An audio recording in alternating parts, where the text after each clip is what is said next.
Contributor appreciation. Welcome to the Soapbox.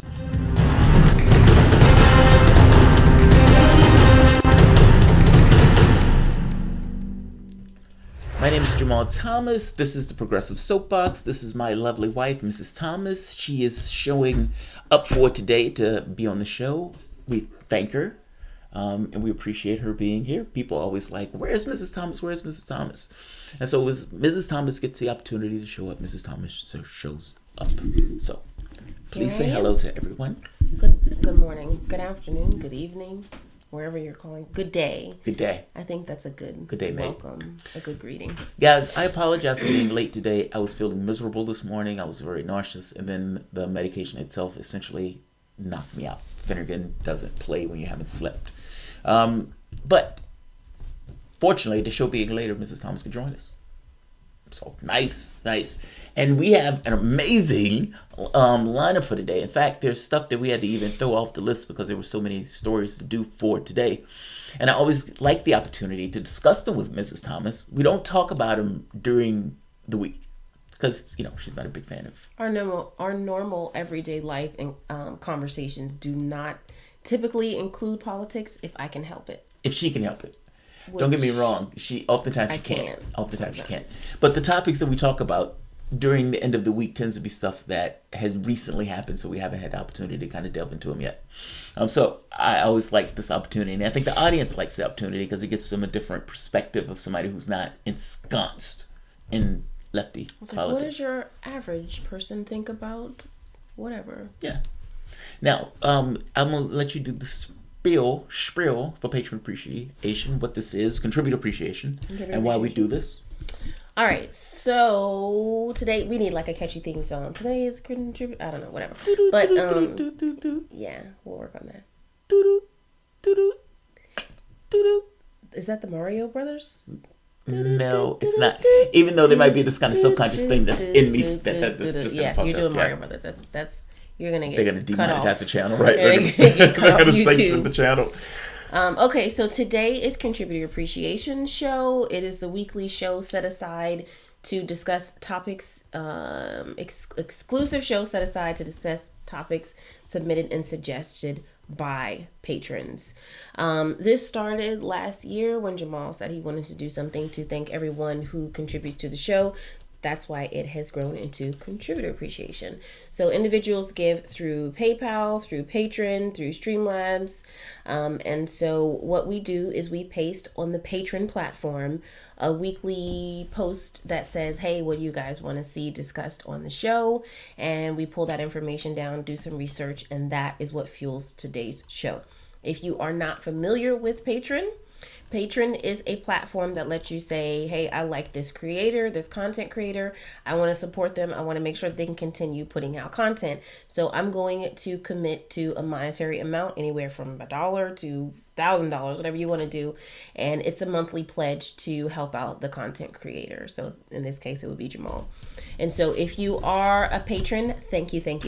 If you are giving contributions or supporting the channel through some other monetary means, thank you. If you are here and you're liking and you're sharing and you are subscribed, thank you. So this show is to thank everybody. And honestly, guys, I really do appreciate it. We're going to do one of the shows for today, one of the topics gets across why, in part, I am so appreciative. Like, in part, look, I get to do something that I love to do. I am a news hog in general and history buff in general. And so me getting the opportunity to do the stories and share my perspective is amazing.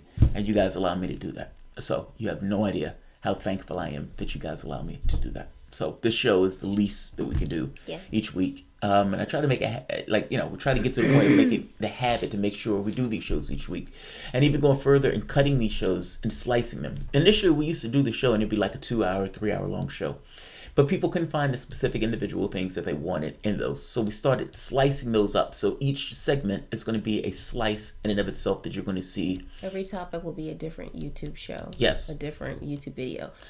And go ahead. Because I was going to put this in my spiel. Just as an update, we announced last week before these contributor appreciation shows used to be aired live so everybody can view it, and then immediately taken down because it will be dropped exclusively into the Patreon platform for patrons only.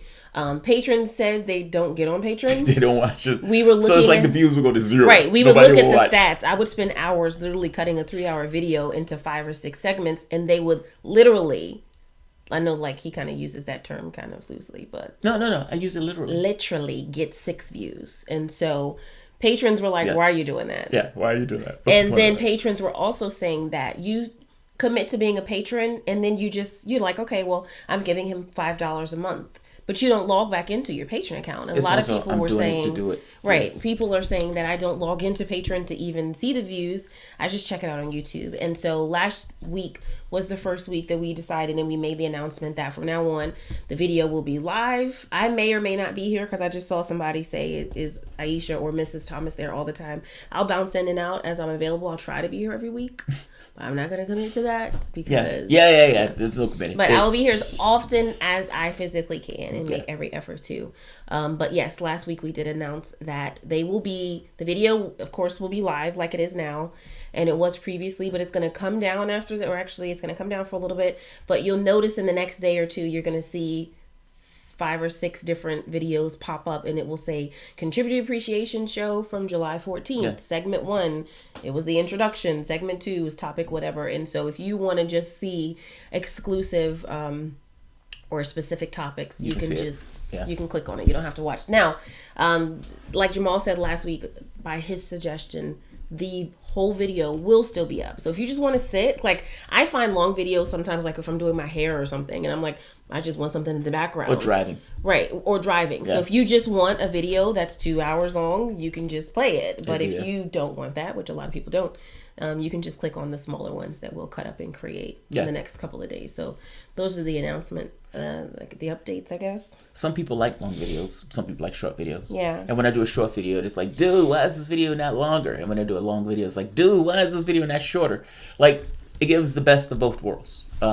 Not to mention, I know I often don't click on long videos unless I'm doing something that I kind of wanted to be long. You want a specifically long video for. Typically, I want to see the most precise way that you're getting the information across. Like, I see stuff and, like, I'm not going to lie, some of my YouTube watching is kind of hair videos. It's kind of, I don't want to say ditzy, but it's not like intellectual stuff. A lot of the time I'm looking at like hair videos and stuff like that. And so if somebody's telling me how to do a bun, updo, what the hell do I need to watch a 23-minute video for? Yeah. You know what I mean? Like, I want stuff that's going to be concise. I want you to get the information across to me. And so a lot of people, even for news, I know, like, if I want to see something and they're doing a topic that should take 7 minutes. 12, 15 minutes. Right. Do I want to watch a 34-minute, 2-hour-long video? Probably not. And so all those things we have to take into consideration. So I try to make them more concise.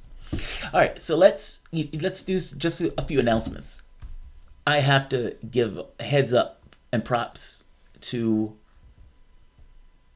the powerful, the mighty, and also Gravelanche. Gravelanche. Is that his? That's his. Oh, he said we made it. They made it. That's his. Well, he's turned his campaign over to kids. Like, literally, his campaign, his audio, visual things, stuff like that. I did see that, where they're like doing his social media. Yeah, his social media stuff is being turned over to like these, these guys in college or something like that.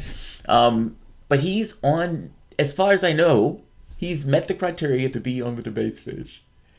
I did a video just before this where I'm like, he's close. I just got the text message. I'm not saying give. But if you want to see this man on the debate stage, and then maybe an hour, 2 hours after, you made it. I'm not saying that I did it, but it did seem like when I did my video immediately after he... Well, you would like to think that you have an impact. I think most people would. And I think some people did go, like, immediately while we're on the video, because they wanted also to see him on the debate stage. Gravelanche is the one who did the rock video, where he just gets up, throws a rock, and he does this clip in the Rock 2.0 of all of the things that these guys have said. Kamala Harris giggling her way through, talking about locking up a mother for truancy. Who else?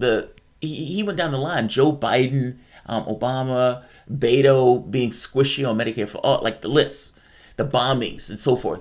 And he gets up. A man stands up. An old man stands up. An elderly man that should be at his retirement home stands up, not because he wants to, but because he has to. And he picks up a rock and throws it into the ocean. That was a pebble this time. The first time it No, was like that was a rock.